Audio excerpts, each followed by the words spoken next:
Allah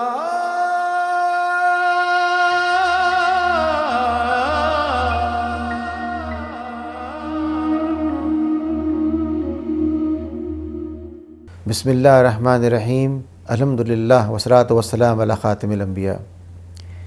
Fasting has many dimensions.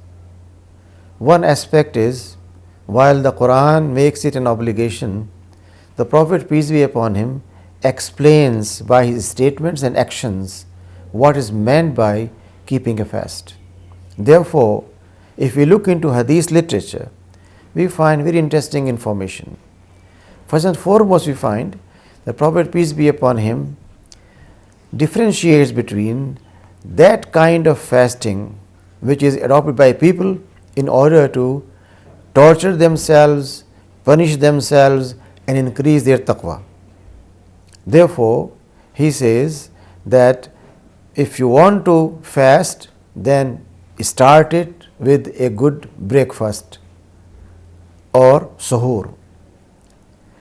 On the other hand, we find that in many religious traditions, it's body torture, it's starvation, it is not coming near food and drinking, which is categorized as fasting.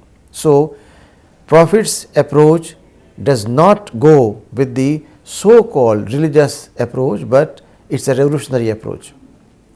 Similarly, we find that Rasulullah wassalam in another hadith tells us that if a person is fasting, then the main purpose should be not just take it as an ibadah or worship, but as a unconditional obedience to Allah and the Prophet. We find in a hadith very interesting situation. The Prophet is moving towards Makkah Mukarramah, and on his way to Makkah Mukarramah, he stops in the middle on a point and then asks for a utensil in which he puts some water, raises it so high everyone can see, and then drinks from it a few sips. That means he broke his fast during this journey and did it in a way people can see it. Then some people came and said, a number of people who were in the Prophet's company did not break their fast. The Prophet said very clearly, these are the unbelievers who are not following my sunnah.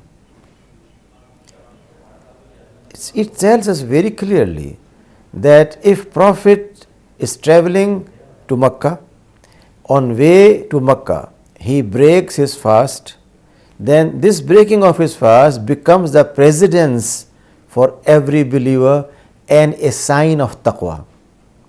Taqwa is not that although Prophet has broken his fast, but they continue in order to please Allah subhanahu wa ta'ala. A very interesting hadith that needs to be kept in mind to remind us that it's not just worship, but it is obedience of the Prophet, obedience of Allah subhanahu wa ta'ala. Similarly, we find that a hadith tells us, if you feed a person during Ramadan, let him have a meal, break his fast in the evening, or let him start his fast by taking food and you have provided that food, then the reward of the person is equal to one who has kept his own fast. Hadith is very simple, but it tells us that Allah subhanahu wa ta'ala wants to provide an encouragement to people, not only fast yourself, but also provide facility to those who cannot have food, so they can fast. And if they fast, then you are going to have same ajr, same reward as they are going to receive. The fact of the matter is, all such ahadith need to be read with much more optimism. If Allah subhanahu wa ta'ala and His Prophet are telling us that you are going to be rewarded at least that much as fasting of one person, it does not bind Allah subhanahu wa ta'ala to make a reward of only one fasting. It's up to him.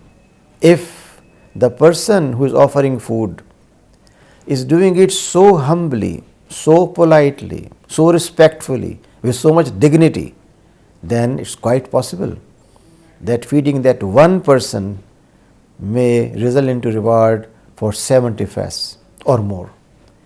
Because Allah subhanahu wa ta'ala is always kind, is always keen. Allah